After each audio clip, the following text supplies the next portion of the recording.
En RCR, Red de Comunicación Regional, Elecciones 2026.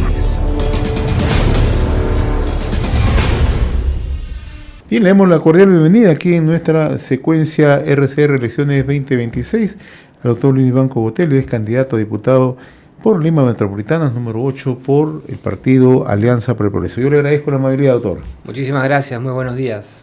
En primer lugar, vamos a conocer la hoja de vida del doctor Luis Vivanco Botelho. Hoja de vida.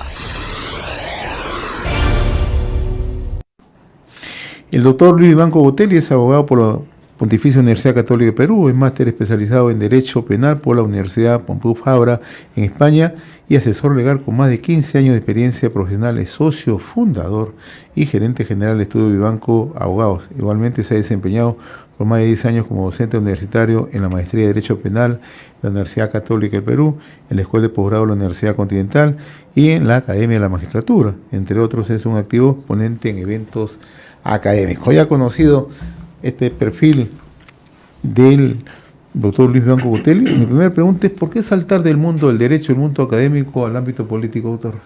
Esa es una pregunta bien interesante. Y yo he tenido un crecimiento orgánico en la política. Por alguna razón, el ejercicio profesional en los últimos años me ha llevado a defender casos de personas que son políticamente expuestas. He tenido presencia en varios casos, de estos casos denominados emblemáticos, digamos, ¿no? Claro. He estado vinculado a la defensa del presidente Ollanta, el exalcalde, que en paz descanse, Castañeda Locio, los sobrinos de Pedro Castillo, recientemente el caso... Y que tiene que ver con el ámbito político, ¿no? De alguna forma se mezcla. Claro. De alguna forma se mezcla. Entonces, he tenido algún nivel de interés, de acercamiento a lo largo de los últimos años, como te digo, un crecimiento orgánico que ha determinado ya mi vocación política.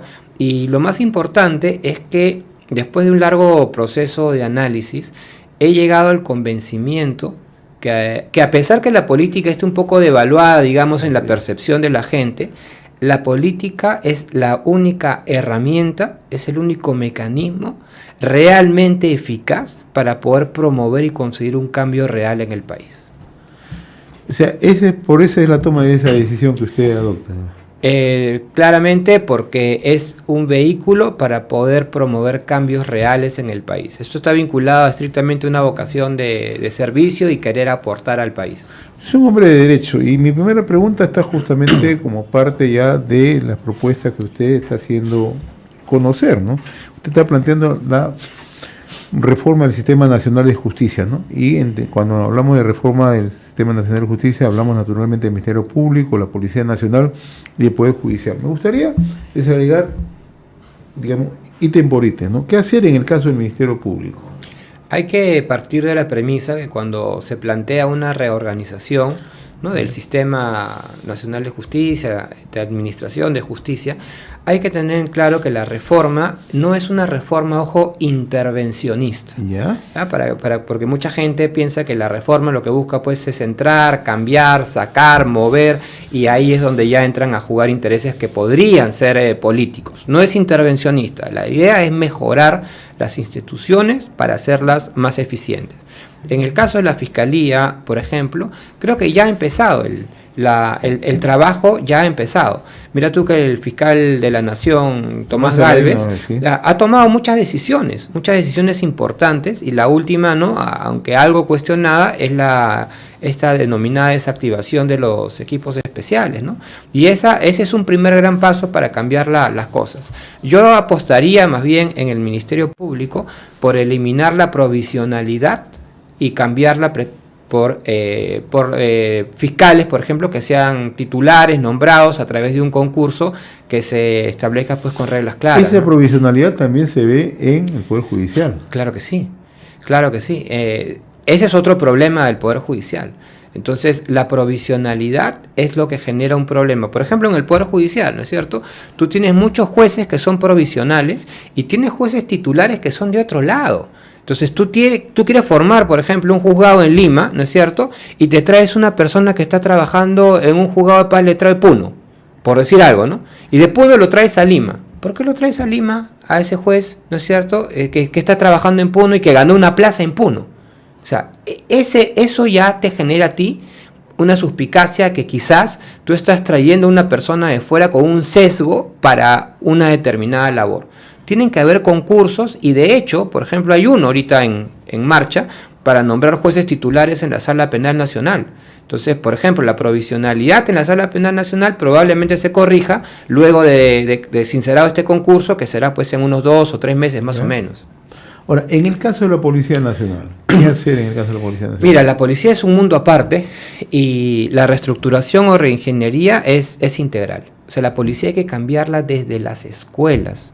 O sea, no podemos implementar 1 o 2 cambios, sino tiene que haber una reingeniería absoluta. Tenemos que modificar desde las escuelas. Las escuelas policiales en este momento son una desgracia, no existen.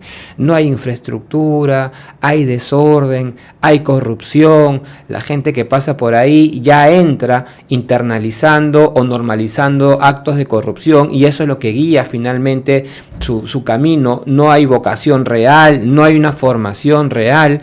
Yo decía, ¿no? Por ejemplo, independientemente de mejorar la estructura, qué sé yo, la organización, yo tengo un proyecto en el que, por ejemplo, ya los cadetes, ya las personas que quieren ser policías no tienen que estar acuartelados. El acuartelamiento ha fracasado hasta el momento.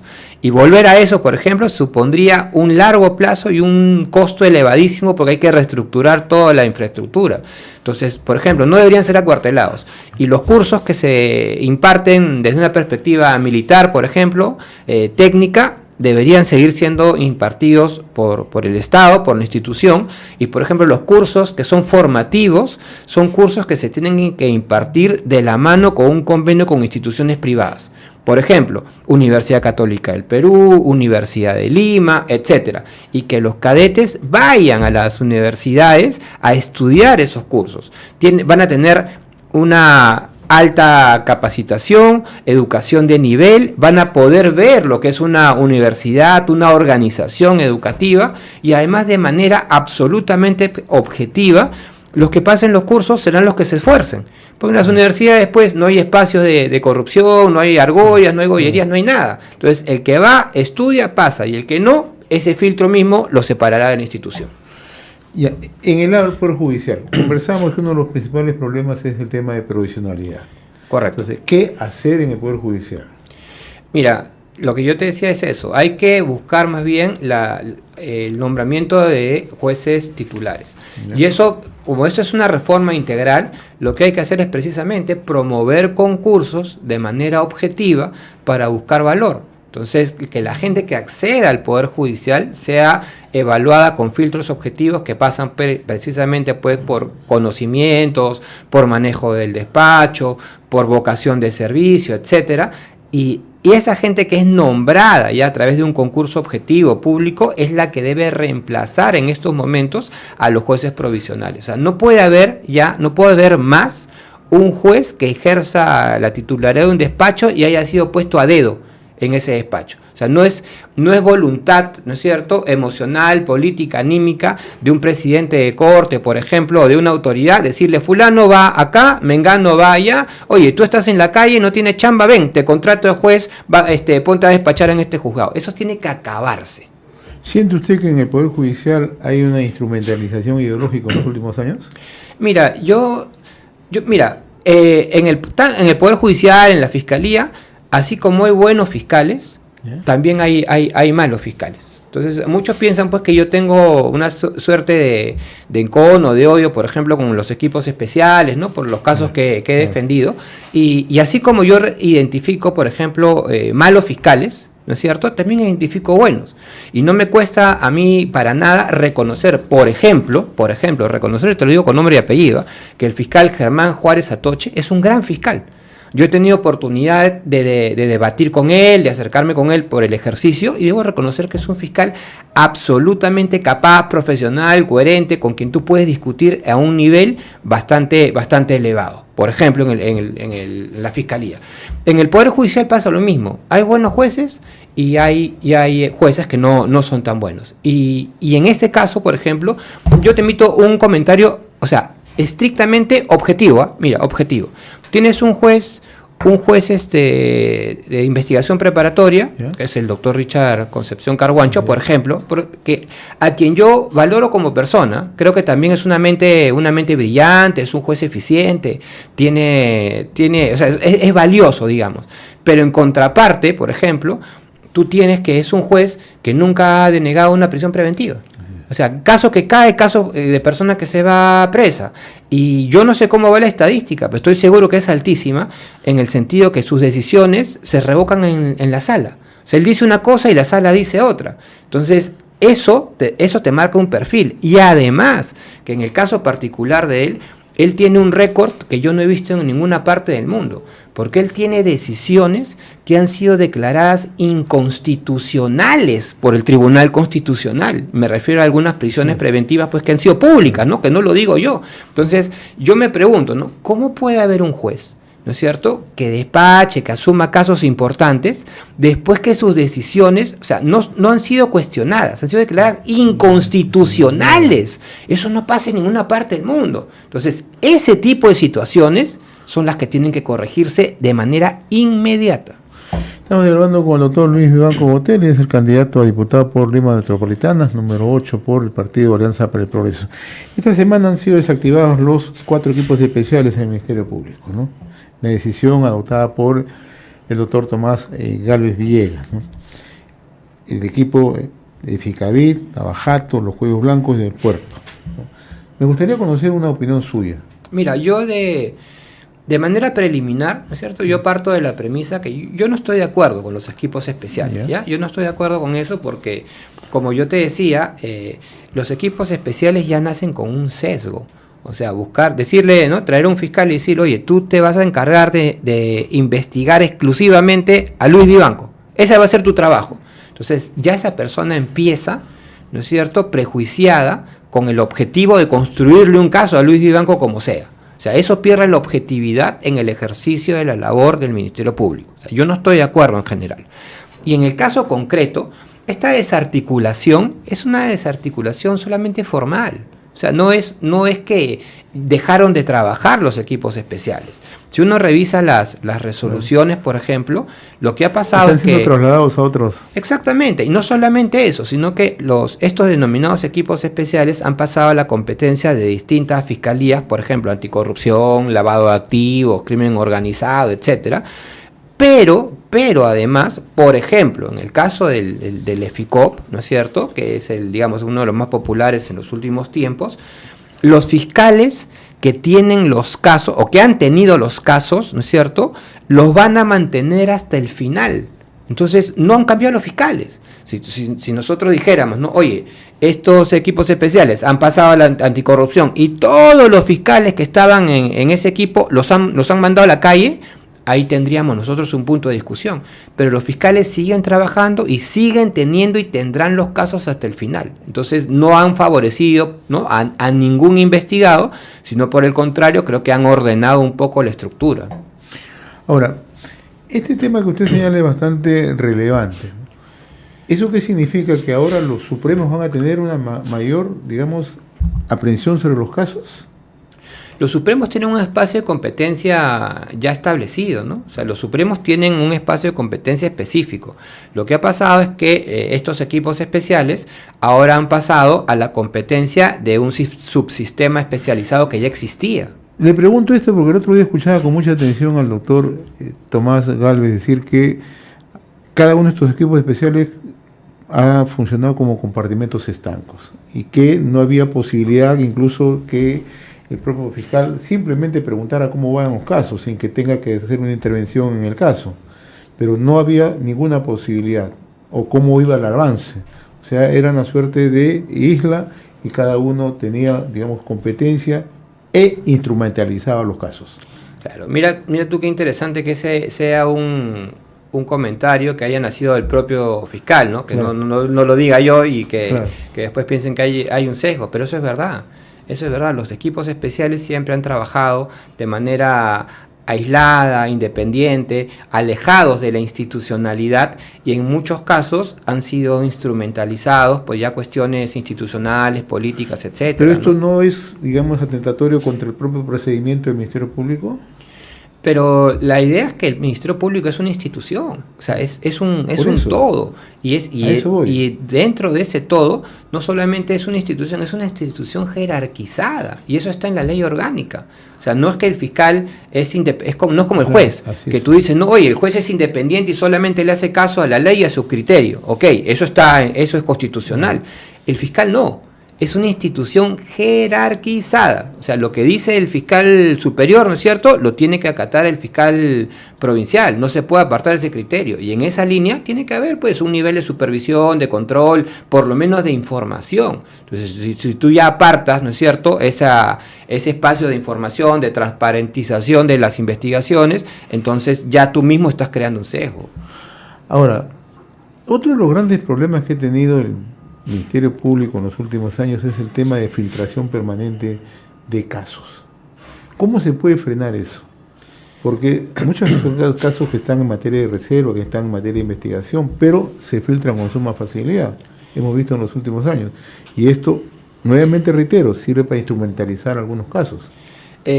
Siempre es así. Siempre es así. Yo he tenido casos, por ejemplo, en que yo me entero de las decisiones, primero por la prensa, antes que me las notifiquen. Entonces, oye, ha pasado esto en el caso y veo en la noticia en internet y está colgado en internet y a mí no me ha llegado nada a la casilla, por ejemplo, ¿no? Y lo que tú dices es verdad. ¿Cuántas veces hemos visto fotos de, no sé, pues de allanamientos, gente sentada, ¿no? Investigados sentados en la sala de su casa en pijama, disminuidos, ¿no?, menoscabados, presentados como delincuentes y que en muchos casos después esos casos se han archivado. Entonces, sí hay un mal uso, ¿no es cierto?, de esa filtración, que por cierto es ilegal porque está prohibida por las normas. Lo que tiene que haber ahí es una real voluntad por evitarlas, y tienen que haber sanciones para los fiscales que son responsables de los casos, pero sanciones reales, ¿no? Y me refiero a cuestiones administrativas, aunque sea una llamada de atención, pero las sanciones van sumando, y la única forma de poder evitarlo es eso, imponiendo sanciones reales y preocupándose por que no pasen. Pero en los últimos años lo que hemos visto, que incluso fiscales de menor jerarquía enfrentan al propio fiscal de la Nación, lo desautorizan incluso. ¿Por qué se llegó a ese nivel al Ministerio Público? Precisamente porque estos fiscales, digamos, de menor jerarquía, obedecen pues a una ideología propia, obedecen a intenciones políticas propias, y en ese camino cualquiera que se contraponga a sus intereses es un enemigo y tiene que ser atacado, y atacan hacia afuera a investigados y atacan hacia adentro a los mismos fiscales, y esa es una lógica que no solamente se ha visto en el Ministerio Público, sino que se ha visto pues a nivel de gobierno, ¿no? Mira tú, el Congreso enfrentado con el Ejecutivo, la Fiscalía de la Nación enfrentada con el Ministerio del Interior, los fiscales se pelean entre los fiscales. Entonces, estamos en una lógica confrontacional que lo único que hace es evitar que podamos avanzar nosotros como país. O sea, nos ponemos el hombro entre nosotros, buscamos protagonismo, generamos confrontaciones y al final no avanzamos. En esa línea, doctor, las reformas, y volviendo a lo que conversamos inicialmente, ¿las reformas tendrían que hacerse en las propias instituciones o sería el Congreso, esta vez con dos cámaras, que tendría que hacer las reformas? El Congreso tiene que proponer una reforma legislativa. O sea, a través de una norma, ¿no es cierto?, se tiene que proponer una reforma, que no sea intervencionista. Tenemos que sentarnos en una mesa los representantes de las instituciones, tenemos que sentarnos los representantes del Congreso, tenemos que convocar técnicos, juristas, y hay que hacer un trabajo articulado para poder mejorar la institución. O sea, que la gente cuando escuche reorganización no tenga miedo que el Estado se va a meter, ¿no?, va a controlar, va a imponer, sino todo lo contrario, es un trabajo articulado en equipo que va a mejorar las instituciones. Una última pregunta. El tema de las leyes Proclimen, que ha abierto todo un debate en los últimos meses, ¿no? ¿Qué tendríamos que hacer? ¿Se puede perfeccionar? ¿Se puede reperfilar estas normas? Mira, ese es otro gran tema que nos hace doler la cabeza a todos los ciudadanos, porque por un lado tenemos el bando de los buenos y el bando de los malos. Hay gente que dice que no existen y hay gente que dice que sí existe, y nos estamos peleando en eso hace meses, hace ya un año creo, nos estamos peleando. Entonces, para mí el tema es bien sencillo. Como tú dices, todas las leyes son perfectibles, todas las leyes se pueden mejorar.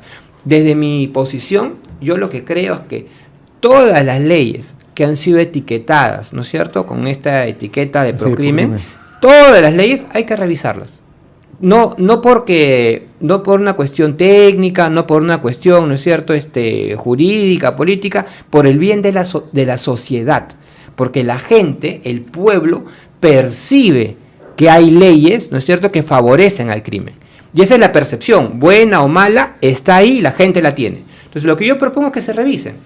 Sentémonos igualmente en una mesa técnica, convoquemos Poder Judicial, convoquemos Ministerio Público, convoquemos juristas técnicos, convoquemos congresistas y revisemos punto por punto para ver qué está bien, qué está mal y qué cosas se puede cambiar para mejorar.